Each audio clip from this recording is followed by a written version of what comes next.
the obstacles that faces their life or dreams or vision, in order for them to live the full potential that God have created them into, becoming that wealthy and a successful woman, irrespective of what their background stories are. So that is who I am and what I'm doing. And I want to beseech you that you help me to share this video. You can as well subscribe to my YouTube channel. This will actually be shared in my YouTube channel. And on Facebook, my name on Facebook is The Esteemed Woman. And you can as well be a friend to me on Bosede Adetunji as well. My Instagram page is The Esteemed Woman, or Be Esteemed with Bosede. It's all about esteem, because God places value unto us, and that is why He chose us to be someone that is created in His own image, to be the likeness of God. So God actually has value placed on us, and whatever that will make you to be devalued are those obstacles that God is going to help me and you to overcome as we continue with this topic. I titled this as clues. Some clues to your rising. As we celebrate this period of victory, clues, there are so many clues, and this is likely going to be a form of series, and that is why I put number 1 there, the nay strategy. Why do I pick this as a subtitle, nay strategy? Because I discover in few of my researches and with some experiences that I've had in my coaching and counseling series, I discovered that there's so much of the naysayers or things, strategies that resembles or looks like negativity. And all these are hindrances to the purpose at which you are created to fulfill on earth. When you're surrounded with naysayers, when you're surrounded with negativities, when you're surrounded with pessimistic people, people that are not focused, you are likely going to be like them. You're likely not going to see what God's purpose for you is, and you're likely going to be dragged down on the same level as the nay conditions. What do I mean with nay? Nay represents negativity. Nay represents negative responses, negative answers, negative replies, negative actions, or words of deniers, refusal. In a short word, negative nays means no. It means no. When you're working on your project, you're working on your dreams or visions, and you find yourself or your vision in that standpoint of negativity, you are likely going to have a longer journey in that fulfillment. So, and that brings me to your path, to give you the clues that will make you to know how much of the negativity that you're surrounded with, or what are the things that you can do to overcome this. And with that definition of nay means no, nay means negative impressions, and these are the things these are the status someone like Joseph in the Bible met with when his dream was being narrated to his brothers. And his brothers are an example of naysayers that surrounds us. And how do you know who these people are? All these people might not be as close to you as Joseph's brother are so close to him. They might be people that are far from you. They might be people, but one way or the other, you are connected with them. These are the pessimists. These are the doubters. People that doubt you. People that doesn't believe in you. People that doesn't value you. Talk less of valuing your purpose in life. I mean, these are the cynics. Cynics. These are feeble-minded people. These are the people that has little or no faith. They have little or no faith in their visions. They have little or no faith in the vision that has been given to them. No, they don't even. Most of them have little or no faith even in that God that gave them that vision. They think they can do it by themselves rather than taking the vision back to God. These are the feeble-minded people. These are the, I will even call them the people that lack focus. You see them flip-flopping here and there over so many things that they don't even have. You can't even sit them down and tell them to count their blessings or what they have been able to achieve. These are the people that has this complexity in their lifestyle. They don't value dreams. They don't value people around them. They don't have anything called value. And if you are the dream carrier, you don't want to deposit your dreams into their hands. You don't want them to be the driver to your driver. I mean, then now you sit at the owner's corner and you place your life and your purpose in their hands. And there are some examples that can give you and hints that can give you clue to this type of people. People that always tell you that you can't, or you are not amount to anything. People that will always come up with letting you know that, oh, you know what, so many people did this or that or similar vision that you have and they failed. They will come up with everything negative. And many of them have, when you say people with inferiority complex, that is their middle name. I will say that is even their nickname. And when someone said, oh, I'm afraid what lies ahead of you or lies ahead, when you're not being specific in dealing with issues, you're not specific, you are not able to arrive at decisions, then those are the nays that surrounds you. Those are the clues I can give for now.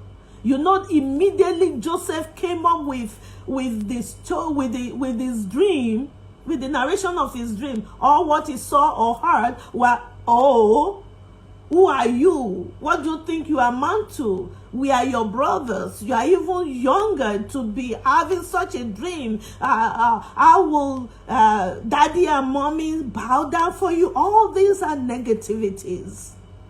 So this is a clue. So how can it be a pedestal to your rising? How can it be a clue or a platform for your rising? One thing I want you to know that is, number one, you must be focused. Those people are not focused.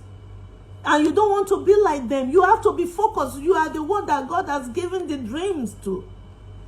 Thank God that you're able to tell them your dreams. But they are not you can't force them to believe in you or in your dream. You can't. You can only narrate it, but go back to the dreamer, the Lord that gave you the dream, to equip you, to give you the strength, to give you the wisdom. So when you just be focused. Number 2 thing is, please try as much as possible to scrutinize or analyze the basis of their of the nays. Try to see, why are they saying this? Joseph couldn't do that because all of them are older than him. Or maybe he didn't have the wisdom at that time. When somebody is trying to, some people can criticize your steps or your dreams. That could be an added advantage for you to go back to research, to go back into your praying mode, or to go back to your life or business coaches. That can be an hint. But try to see what they meant, what the basis of their negativity. If it's not in line with your dream, just go back to that God that granted you the opportunity to dream, because you will dream again. You will dream again. Try to sit down. Number 1, be focused. Number 2, try to scrutinize or analyze the basis of that criticism, because there are some criticism that could be right, but the probability of you to go back to iron it out. Number 3 thing is, I want you to listen quite well at this point, that when people undermine your dreams, when people undermine your dream, or they predict your doom, or they criticize you, remember one thing. Remember that they are telling you their own story. Remember that they are telling you their own limitations. Remember, and what you do is prove them wrong. People that criticize you are criticizing you on their own level of limitation. Those are the things they know. They don't know anything better. More so, they are already negative-minded. So what other thing do you expect from them? And don't let that be the GPS to your destiny. Hear the criticism, go back to your drawing board and look at it, analyze it, scrutinize it. Then make sure you know that anytime you're having an obstacle to your dream, anytime some people are predicting your doom or criticizing you or your vision, they are only telling you their own limitations. They are only letting you know that they don't know anything better, because they are not the dream carrier. So know those points for sure. They don't know anything wrong. Then you sit down and prove them wrong. Prove them wrong. Because you have the strategies already. You've already seen the nay part of them. The last but not the least point I want to put across to you is, be positively focused. Be positively focused. The opposite of nay is to be positive. Nay means no. Then you have to work on your yes. Be positively focused.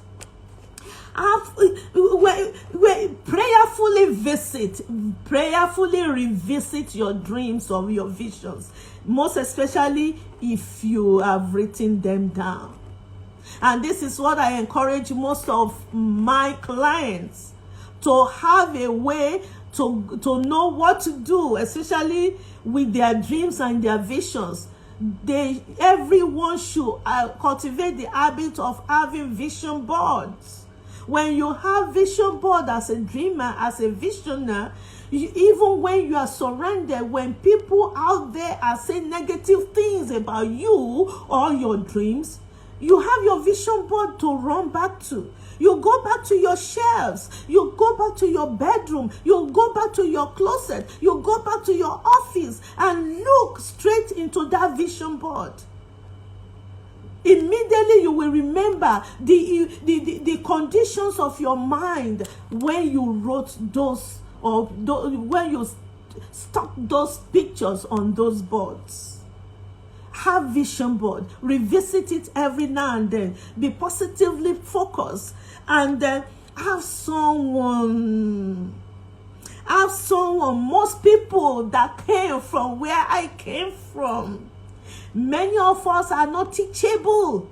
Many of us doesn't see wisdom in other people's sayings. I have someone, I want to say it again. I have someone that is eternally caring. Someone that is eternally caring, that you can vouch for, that can vouch for you, that you can listen to, that can listen to your heart cries, and that you can respect and honor his sayings. Many of us will listen to many people, but we don't honor what they say, most especially coaches, mentors. People that can be your mentor are so diverse around you. It could be your spouse. If your spouse is gifted in an area that you are lacking, for God's sake, that is a free coach that you don't have to pay. That is a free mentor that you don't have to labor to get. It could be your spouse. It could be a friend that has what you don't have. It could be an elderly person that has been in that position that you're struggling to get to. It could be your teacher. But mind you, you have to be teachable. You have to be teachable. It could be a mentor. I said it. But one thing is, someone that can encourage you. Someone that can be real with you. Someone that can be real, and someone that can encourage you and you can listen to. You don't have to have a mentor if you can't listen to anybody. You don't have to have someone to rely on someone's care if you don't even care about what they offer you. So this is one of the series. And by the grace of God, by this time next week, I will come up with another topic to be one of the clues to your rising. Because after victory, there must be fruitfulness. There must be restoration. And I pray that that will be your portion in the name of Jesus. So, before I go, I won't go without letting you know that there's still so many space at the top waiting for you, awaiting your manifestation, awaiting your presence at the top. And I will be there to celebrate you and to celebrate your purpose. But before you go, subscribe to my YouTube channel, The Esteemed Woman. Subscribe and put on the notification button so that each time I come up with the strategies and clues for your rising, you will get to know the exact time. Anyway, follow me on Instagram, The Esteemed Woman, or Be Esteemed with Bosedi. I have Facebook pages that you can as well be my friend. God bless you. I'm awaiting your presence and your manifestation at the top with full-fledged success and wealth to be your portion. God bless you. I love you with the love of Christ, and help me to share. God bless you. This time next week, I will be here again with another strategy that will be a clue to your rising. God bless you. Have a wonderful, beautiful time. Bye.